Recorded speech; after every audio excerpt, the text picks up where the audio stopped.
கவியரசு கண்ணதாசன் அவர்கள் பாடல் எழுதும் போது தன்னுடைய வாழ்க்கையில் நடந்த சில விஷயங்களையும் பாடல் வரிகளோடு சேர்த்து எழுதுவாரு. அப்படி முதலமைச்சரா இருக்கிற அண்ணா அவர்களுக்கு உடல்நிலை சரியில்லாம போயிடும். அந்த டைம் இவர் காங்கிரஸ் கட்சியில இருப்பாரு. ஐயோ, தன்னால அண்ணாவை பார்க்க முடியல அப்படின்ற ஒரு பெரிய விரக்தியிலையும் சோகத்திலையும் இருந்த கண்ணதாசன் அவர்களுக்கு டைரக்டர் ஏபி நாகராஜன் அவர்கள் ஒரு சுச்சுவேஷன் சொல்றாங்க. தில்லானா மோகனாம்பாள் படத்துல ஒரு மிக முக்கியமான சுச்சுவேஷன். அந்த சுச்சுவேஷன்ல இந்த பாட்டு வருது. இந்த பாட்டும் இவருடைய சூழ்நிலையும் ஒத்து போக இவர் ஒரு பாடல் எழுதுறாரு. அதுதான்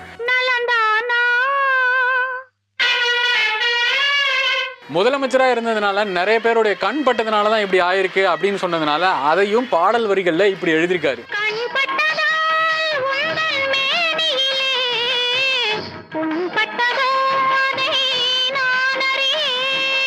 இது போன்ற நிறைய பாடல் வரிகள்ல கண்ணதாசன் அவர்கள் நிறைய சேட்டை பண்ணுவாரு.